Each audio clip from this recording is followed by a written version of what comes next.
I'll say good afternoon. I'm Scott Forsino, an associate broker with Real Brokerage in both New York and Florida.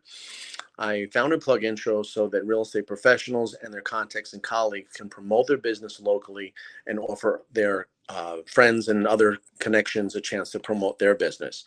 We have a host of one of the important groups here, Clarissa Hootie. Chueire. Chueire, close. It's a very hard name.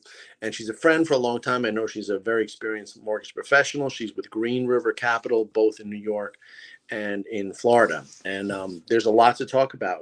Today is the 29th of September, and rates have hit really almost record highs. Clarissa's going to tell us all about it. Also how they work within law enforcement with regarding financing, and how Clarissa structures deals with their referral partners and realtors to close them. So good afternoon, Clarissa. Hi, Scott. How are you? Great. So you're working in both markets, correct? New York and Florida? Correct. And you touched on a very hot topic, the rates. They definitely have gone up more, and that's triggering us to have to be creative once again with structuring deals. And funny that you touched on that, because the last two transactions that I had, we actually had to get a little creative because of the rate increase, and sellers concessions and temporary 2-1 buy downs are pretty much back again. Okay, so we got to, hit into those three things. Rates that were in 2020, 2021, and the twos and even the mid threes, now what does that do? It may sound like too simple or basic of a question, to rates in the sevens and eights. I mean, what happens to that buyer? They just can't afford the same payment? Oh, it's a huge difference. I mean, the affordability goes down. Sometimes they can qualify, but they're just not comfortable with the payment. And the most useful tool that we have at the moment is the 2-1 temporary buy down. There's other alternatives to that where you can do it for 3 years, but we think rates may come down in the next 1 or 2 years. So I just had a transaction where the client was not comfortable with the payment. There were some issues with the house, and I recommend that instead of getting a price reduction, I spoke to the agent and I said, let's do a temporary 2-1 buy down. So if the rate at the time, the rate was about 7.5 with a buy down, with the client paying 1 point, we negotiated to have the seller pay. The cost was about 2 points. It was done in the form of a seller's concession. So the interest rate was actually 5.5 for the first 12 months. It went up to 6.5 on the second year, and then 7.5 was the final interest rate. And the hope is that the client will refinance by the time it gets to 7.5, within the first 2 years. The interesting thing is when the seller pays for the temporary buy down instead of the lender, because that's also an option. If the client refinances before 2 years, I don't know if you know this, they actually can use the concession portion that was not utilized towards a future refinance if we refinance the same lender. So they'll do a principal reduction. Okay, so there's a lot there too, and I hate this phrase, unpack. I hate when people say it, but I'll say that we've got a lot of things, because not everyone knows what 3-2-1 means, and not everyone knows what a seller's concession means. We'll go into that and how it can help people. And also, we talked about the temporary nature of a buy down. Now, the usual world that we're all used to is buyers apply for a loan. They may or may not pay discount points to reduce the rate. People always wanted to hear the rates of no points, and they did not get the best possible rate. So in this case, you're talking about something that is unusual, where the seller making some either concession, which I think, tell me if it depends on the appraised value, or a contribution. And then lastly, I don't like the 3-2-1 because I think that could lead to some sticker shock. I think that instead of a price reduction, people should just push that money across the table and give the buyers a permanent reduced rate. What do you think? Well, the thing with that is when you do a regular buy down, you don't get the rate as low as when you do a temporary buy down. It's just built differently. So if a buyer were to pay 2 points to reduce the rate, they're not going to get 2% off the rate for the life of the term. So you just get a bigger rate reduction with the temporary buy down. That makes sense. But, my thought is that there has been such an increase in value and equity that sellers, when they're not selling, that unfortunately the listing agents say do a price chop, to a price improvement, which is, I think, a silly term too. Um, in that case, it's almost fake monopoly money because no one went to work and saved it. It just went up in value while they slept there. So people, I think, now are more so throwing the 5% at the deal. Now, what's the maximum that a seller can offer to offset buyers or reduce buyers' interest rate? What's the max? So it varies because it does have to pass compliance. So if you run into high cost, it can become a problem. I mean, I've played around with 2 points. I haven't had a problem. But it does vary on the state, because it can only be a percentage of the total closing cost. So we have to watch how you can just sell that. Like you can just buy down the rate 5%. That may not be realistic. So 5% off the price does not, of course, mean five. What would a 5% in an ideal, chop 5% off? Let's say a $500,000 house, you reduced it, but and gave 25,000. What could the buyer experience? How much a lower rate? So every 1 point, so to reduce the rate by 2% on the temporary buy down, it costs approximately 2 points. So that will get you from 7.5 to 5.5, but it's temporary for the first year. And then the second point would get you the 6.5 on the second year. Mm-hmm. So how do you figure that? If they have a certain debt to income, that means you must qualify them at the worst, highest rate. Yeah. And They still have to qualify a worst case scenario. It's just to give them some breathing room and have a lower payment while you're waiting for the rates to come down. But they absolutely have to qualify at the worst case scenario because if they never refinance, they still need to meet guidelines. Another thing. Let's say we do this like you did. The rate was 7.5 and they experience this buy down. What happens if the prevailing rate is 9? They don't have the 9. They have just what was the prevailing rate as of today. I'm sorry, I didn't follow that question. Okay. If the deal you're describing, it sounded like the rate was 7.5, right? It's right. about. Right. So then they did the 3-2-1. It was 6.5, 5.5, 6.5. That makes sense. So in the third year, will they have the benefit of 7.5 even if the rates are 9? Yeah, so it's a 30-year fixed if that's the product that they're doing. So it would go 5.5, 6.5, 7.5 on a 2-1 buy down, but then it stays at 6.5 for the rest of the term. You mean 7.5? 7.5, yes. It stays right. at 7 the rest of the term. And that still might be a savings if rates go to 9. So at least you're in a way locking in the savings because we don't know where this is going. Right. And if they come down, they can refinance and they don't lose that money. That's what I was mentioning before. We can arrange to refinance with the same lender where let's say rates come down 12 months from now and they pay 2 point, let's say the seller or the builder, whatever the circumstances were, paid 2 points for that buyer. They don't lose that money if they don't stay in the loan for 2 years. We take the balance that was not used and we can apply that towards the principal on the refinance. Right. Okay. That reduces their amount they owe. That makes sense. Right. And then another technique is you could do a 5-1 arm or a 7-1 arm. It's a little riskier. So we do have some portfolio lenders that are still lower on the adjustable loans. So we could combine the temporary buy down with that as well. So let's say if they're at 7% or 6.99 instead of 7.5, you can do a temporary buy down around that and be a little bit lower. That makes sense. Now, you're a mortgage pro, a real experienced professional. How does the regular realtor explain this to a listing agent on behalf of the buyers? And I also wonder if it's a good idea for you professionals to speak to the listing agent so they could offer this to the buyer's agent and have no friction of making the request. It could be like, here's a gift from the seller versus the buyer asking for some treatment that the seller never heard of. No, absolutely. I actually had that happen recently.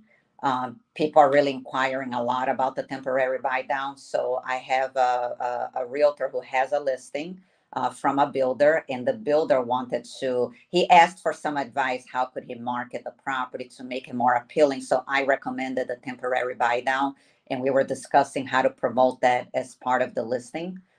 So I did have to, get involved, obviously explain to the listing agent, but I think that's a great tool. They just did an open house, and the builder will be offering to buy down the rate for whatever buyer, is interested.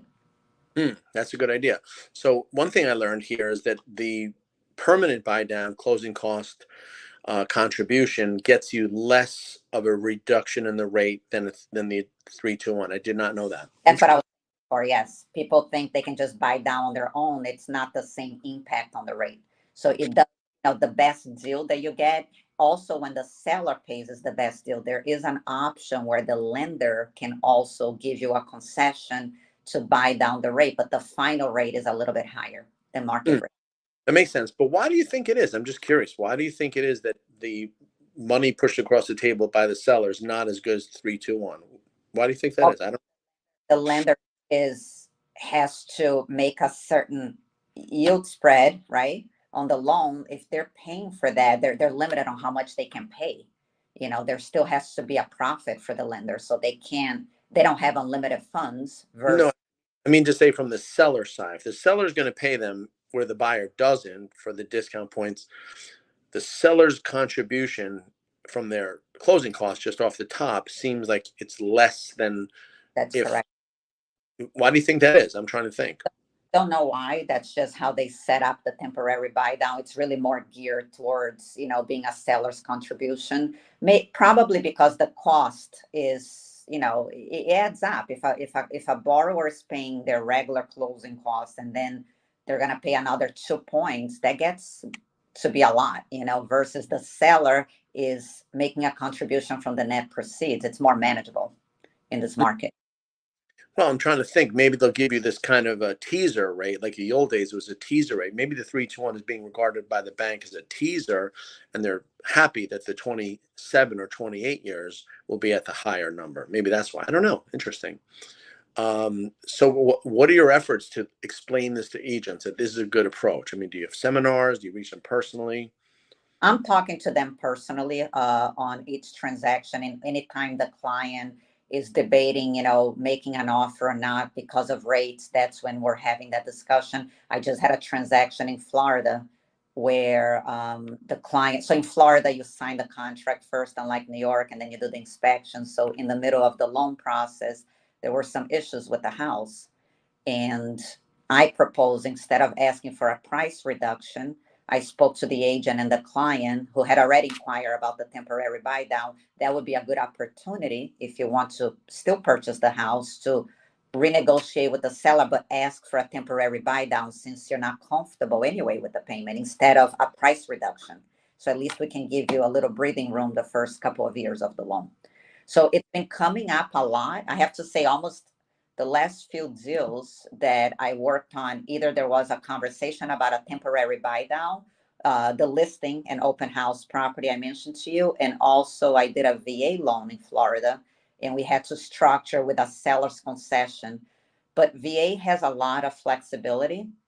It sounds like it doesn't. When you check the guidelines, you can only do a seller's concession up to 4% with VA financing.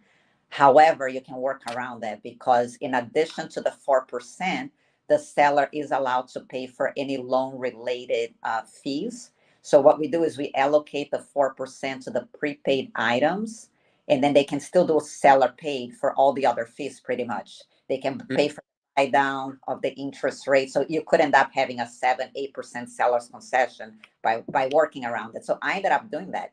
I had a seller that basically paid for all the closing costs. I think that's great because that's really the key obstacle now is the monthly payment. And if you could at least make it easier for the buyer, then properties are sitting on MLS longer. It's a lot of bad news. They have to do whatever they can to make it appealing to the buyers. Yes, in this case, we needed to do that to make the deal close. There was no way around it. So it made sense for the seller. At the end of the day, it made sense for the buyer. But yeah, you can, if you really use all the tools and programs out there, there's a lot of flexibility to structure loans and get creative. Interesting. So I know you're a big member of the Florida reload team from New York to Florida. It seems like a corridor, especially in wintertime, and people see properties, and there's been this rise up in interest based on tax consequences and climate. I mean, it's nicer in Florida, right? Ride your bike in January, Yep. jump in the pool. So tell me, what is the Florida relocation team? How do you work? So the Florida relocation team includes myself. I'm a mortgage broker. We have a real estate agent who's from New York originally, who has been living in Florida and is licensed to do real estate in Florida, and a title agent who also used to live in New York and relocated to Florida, and she handles the title services. So it's basically a one-stop shop concierge service where we provide real estate, mortgage, and title services, and all three of us originally lived in New York, so we have an understanding of the New York market and how things operate there in the real estate industry. We all relocated to Florida at different times, but regrouped to basically assist anybody who is trying to relocate from New York, not limited to New York, but that's primarily our market, from New York to Florida, or if they just want to make an investment, we educate the buyer on the Florida market and how is it different than New York, so they don't have any problems, right? Because in New York we know we have lawyers that handle contracts. In Florida it's handled by the realtor. There's a lot of differences, so we educate them throughout the process. Sure. There's even closing dates. Would you speak to that issue? I know they're real in Florida, right? Unlike New York. Absolutely. So in New York, your typical contract of sale will have a closing date on or about, let's say, December 15th. That basically gives the buyer or the seller flexibility, if needed, to stretch that closing date out another 30 days. Versus in Florida, the closing date is the closing date. If you can't close by that specific date on the contract, you have to get an extension from the seller, which may or may not be granted. It depends on the kind of market that we're in. So the closing is pretty firm, versus in New York, there's a lot more flexibility. I wonder why. I mean, you'd think New York with lawyers would have less, and yet they have more flexibility. Well, also in New York, the title takes a lot longer depending on the municipality. They're waiting on municipal searches. And, if you order title in the Bronx, you can get that fairly quickly in a matter of a week. If it's Putnam County, it could take several weeks. So I think there has to be more flexibility because of that. In Florida, title is usually pretty much in within a couple weeks, 1 or 2 weeks. That's interesting. And I know there's settlement companies or real estate refers settlement companies to actually close the deal, and there are no lawyers. Right. Right. I mean, some title companies have lawyers, but not all of them. The majority doesn't. Interesting. And I know one thing you handle quite a bit of is the law enforcement, and you work with those professionals and first responders. How does that work? Yes. So, I mean, I was involved in that in New York for many years. I had a PBA program that I was part of in New York, and the Florida relocation team has extended. We created a separate division just for law enforcement because there's so many incentives out there as it is. The governor of Florida has given a cash bonus incentive of $5,000 to police officers who want to relocate to Florida. So we kind of built around that. So the Florida relocation team has put together a program where we will give additional discounts to police officers when it comes to lender fees, if they're applying for mortgages, title fees, and even like moving expenses. So we have, extended our resources. And in addition to that, they can combine that with many other great programs. The Hometown Hero, I don't know if you ever touched on that. Originally, that program, which is specific to Florida, was only available for police officers and union members. Now it's actually open to any resident of Florida, where they can get up to $35,000 towards down payment and closing cost assistance. So when you combine that with the cash bonus incentive of $5,000 to relocate, what the Florida relocation team is giving in additional benefits, there's a lot of help out there. Mm-hmm.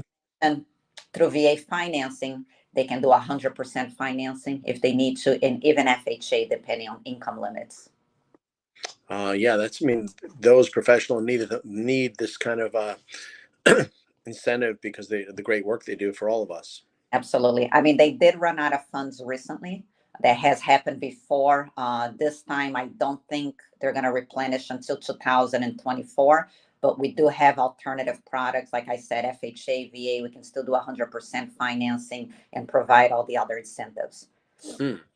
So I know there's other options. Does your company handle non-QM or any other type of exotic program such as that? What would you describe? And I have to tell you, in Florida, it's very different, the type of loans that I do in Florida versus New York. New York, it's been more FHA, conventional VA. In Florida, I would say the majority is non-QM. I'm doing a lot of the SCR loans. That's a cash flow program designed primarily for investors. So instead of providing their income documents, we're qualifying based on the rental income for the subject property. As long as it covers the mortgage payment, that's how the lender qualifies the loan. So that's a very big one in Florida. The bank statement program designed for self-employed borrowers who have the cash deposits going to the bank account, but they're not necessarily showing their income on their tax returns. So that's very popular. A lot of foreign nationals, a lot of foreign national deals, a lot of fix and flip, Airbnb financing. Hmm. Are those credit driven as well, like a conventional, or like the deposit loans? They all have minimum credit score requirements, but you'll be surprised. I mean, they're pretty flexible. I recently did a loan. It was at the SCR with a 660 credit score. Of course, the rate is priced accordingly, but you don't see those products for 500 credit scores. That's really more FHA, but even a little bit below average, you can still get financing. Hmm. What if the properties are owned in an entity? I think they would be if they're at all investments. A lot of these lenders allow to close in an LLC. That's not a problem. That's part of the program. What kind of credit is derived from LLC? How do they arrive at that figure as far as risk? So in the residential world, the loan is really done in the borrower's name. But when Hmm. it the title, they can set up an LLC right before they do the loan or even after loan approval. And we just just put the title in an LLC, but they're actually applying for the loan. It's really no different than commercial. In the commercial world, the LLC is applying for the loan, but they have to personally guarantee it anyway. I see. Okay. That's so it's based on the members, and they can put it into another entity. It's interesting. But with residential, that mortgage is definitely going to get reported on credit. I don't always see that with commercial. Sometimes it does, sometimes it doesn't. It should because they personally guarantee it, but sometimes it doesn't show up. In the residential world, you always see the credit because they applied in their personal name. It's just the title is in an LLC. Hmm. Okay. And what have you seen? Have you seen, based on these rates, a downtick? Are there fewer loan applications? Um, I have to say, so those rates are typically about. I just priced one today this morning. It was around 9.899%. So mortgage rates went up in January, as you know. So usually they're about 1 to 2% above what the current rates are. There's still a lot of investors taking advantage because I think if you're doing an investment property, it's different. They're looking at cash flow. At the end of the day, an investor doesn't really care what the rate is. If they're making money off the property, they're locking in that property now in this market because they know when rates come down, prices are going to go up. So they're locking in the deal now. They're taking the higher rate. As long as the property cash flows, the goal is just to refinance, and then from that point on, it's just going to be a bigger profit. Okay, It's but looked at differently. even if we have a higher rate than, let's say, 2 years ago, rents go up. So that Correct. could, so even the rents go up a bit, even incrementally, depending on the number of units, that would take care of the interest increase easily, I would think. Absolutely. Yes. So we're still seeing a lot of the DSCR. The slowdown is more actually with primary residences, in my opinion, not so much the investment world. Right. Well, someone who bought in, or they refinanced, I should say, in 2021 with about a 3.5, how are they looking at the rate of 7? I mean, how are they doubling their payment to the new house? Say that again. I'm sorry. How is someone affording, let's say they borrow the same amount of money for their next purchase? I mean, they're going to get a real sticker shock. I mean, you're depending, I mean, on a $500,000 loan amount, it might be a difference of an extra $1,500 a month. It's huge. Wow. That is huge. Now, I've heard arbitrage against that is if someone has a lot of equity, and that means they have that much money to pay that income. I'm sorry, Scott, I got a phone call. Okay. I've heard of homeowners, and even myself, if you've gained a lot of equity in the property, that's tax-free income, depending on how long you've lived there as a primary residence, whether you're married or not. So wouldn't that really counter that 1,500, at least a lot of it, if you're using the bank's money? I mean, that's not your money. It rose in value without your effort. So people are saying, you know what? Yeah, I never would have expected this much equity, and I never would have expected that payment, but I'm using that equity to pay my payment. Mm-hmm. Yeah, it all depends on how you look at it. Absolutely. And they can still take out home equity loans. I mean, I don't do a lot of home equity loans, and those rates are pretty high, but people are holding on to the low rates because they know they're not going to come around the 299s anymore. And supplementing with home equity loans. Now they're coming out with home equity loans for bank statement as well. For borrowers that cannot qualify based on their income, they can, go off the bank statement. So there's, a lot of products went away recently with the rate increase, but there's still so many options out there available. I would think, is the HELOC based on the equity in the property, the loan to value? Yes. So because it's a second mortgage, it's going to be a little more restricted. But some banks are pretty flexible, in my opinion. I've seen banks go as high as 89.99% financing if it's a primary residence, assuming we have a good credit score. And then it goes down how much they lend depending on credit score, property type, and so on. It's interesting stuff. I mean, we're definitely in a fluctuating market. What happens? Realtors with whom you've created relations have referred you. That's the normal course of events, and you provide that education. I mean, is that before they start looking, or I guess when they need a loan to make an offer? We usually speak at the pre-approval level. I have a very detailed conversation with the client to see what their budget is. How does the payment compare to their expectations? What kind of resources and tools should we be utilizing when they're looking for a property? And a lot of times it does require me having to speak to the agent up front because, as you can't work out a seller's concession or a temporary buy down after the offer was made. This all has to be discussed up front. It's very hard to make an offer and lock in a deal and then go back to the seller and start asking for concessions. So it all should be presented up front. So it's something I educate them from, the beginning of the process. And when we do have problems and challenges come up, that's when we regroup and try to figure out what can we do here and brainstorm to get the deal to close. Right. I think in this market and these rates, I think it really has to go from seller backwards. You have to read from right to left, where the seller has to make the house more attractive and gain more bees with their better loan honey. If my house is 500,000 and your house is 500,000, a seller can elect to demonstrate the payment based on the loan to value and can say this house comes with the lowest possible rate because I'm ready, or I'll structure it that each of us pay towards the closing cost, 3-1 or whatever. This is from the listing agent. I don't know that listing agents are aware, or on a large scale, that they have the ability to control the exposure the house gets just based on payment.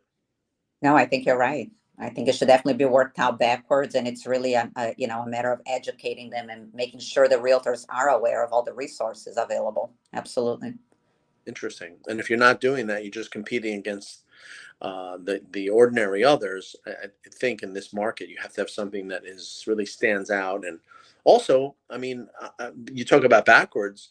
It's always gone realtor to lender. I think now we're entering an era where it's going to be lender starts the process because without them, there is no deal. Right. Interesting. Yeah. I mean, I think they should, and I thought that for a while, but now it's really important where the referrals should not necessarily go from realtors to lenders. It should be that, we're the gatekeeper. If you don't, I Right. don't care what you offer. If there's no money at the closing, you're not getting it. Right.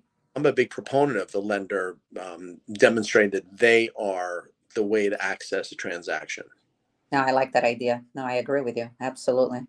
I mean, are banks doing that? I mean, that seems to be the next place. It makes sense what you're saying to me. There's just so much out there, that's just getting lost. Not everybody's aware of it. Right. Have you become, or the banks are talking about this Department of Justice lawsuit, which could end as buyer agent compensation as we know about it? I don't know much about that. Okay. Well, there's a lot. I mean, the way the buyer's agent is compensated from the listing agent who gets their arrangement from the selling agent, that could change and Mhm. coming up quickly. So, I mean, I'm always wondering about the agent's relationship with their service providers. It could very well be that the buyer's agents are no longer compensated. And it seems the banks and other services have to go directly to listing agents.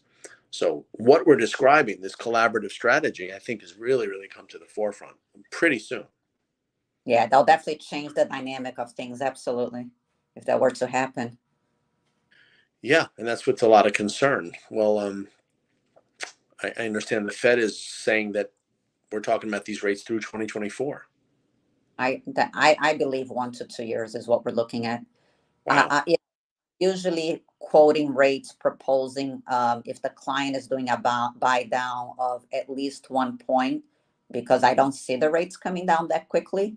Um, if they're okay with the rate, paying 1 point, I think it's reasonable. Usually you make your money back in about a year or so, a year and a half. If you see that kind of break even point, I think it makes sense because it may last another 1 or 2 years, is what they're saying. If they overpaying points, the concern becomes if they refinance too early, now they're throwing money out the window because you don't give yourself a chance to recuperate that money. But Mm, that's why I like the strategy with the temporary 2-1 buy down. You don't lose the money that was used to buy down the rate. It gets applied to your principal. It comes back to the buyer.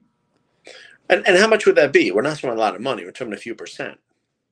Well, so in the example I gave before, let's say the seller was paying 2% of the loan amount. When I say 2 points, I'm talking about the loan amount. So let's say the loan amount is 500,000. If the seller's paying about 2%, that would be 10,000 towards buying down the rate. Let's say that the borrower is in the loan only for 1 year. So 5,000 out of the 10,000 would get credited towards the borrower's principal when they refinance, versus when they buy down the rate and they're paying themselves. If they overpaying points and they refinance too early, that money goes out the window.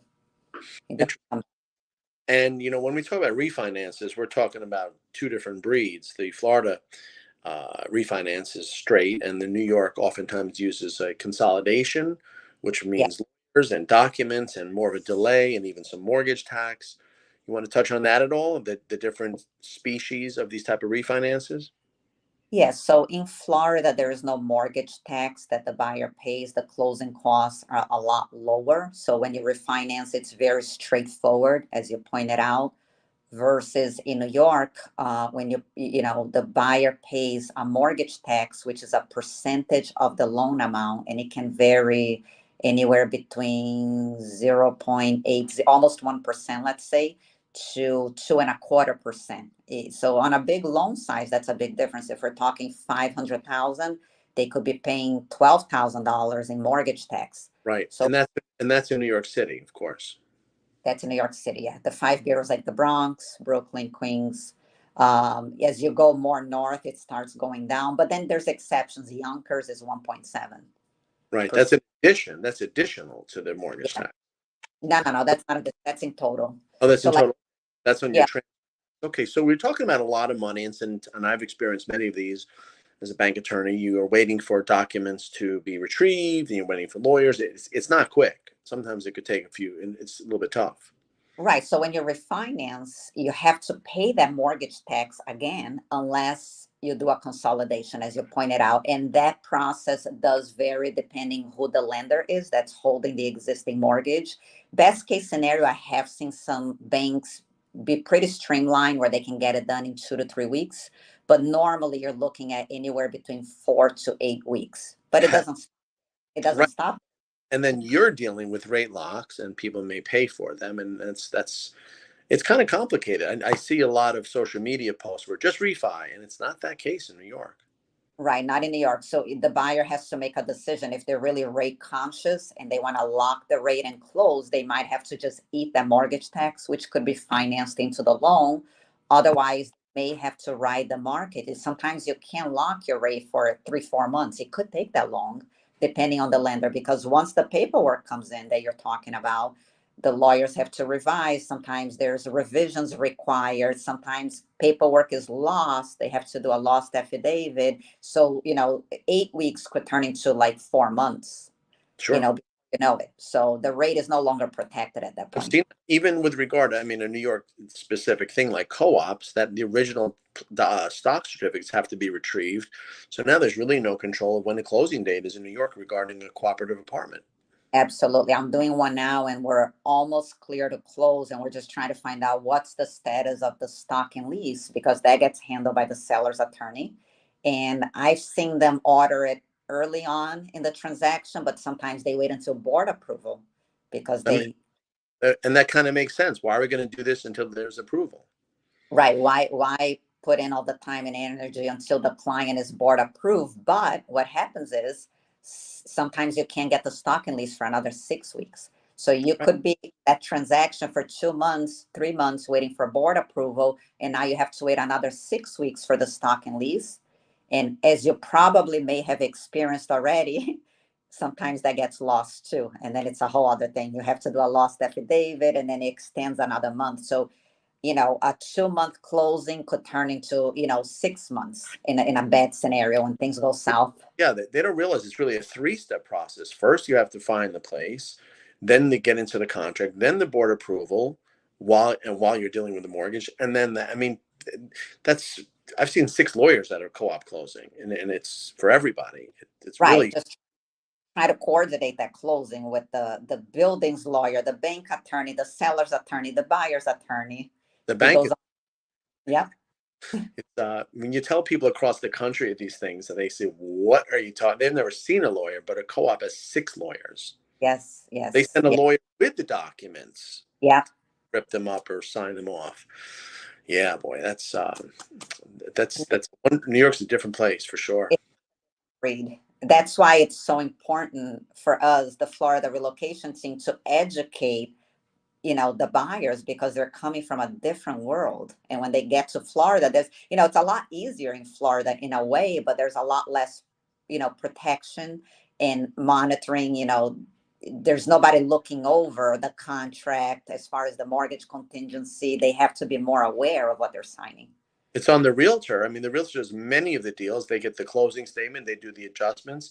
And Mhm. listen, it's very common for someone to be selling a unit in New York City and moving to Florida. So it goes from the most difficult process to the easiest process.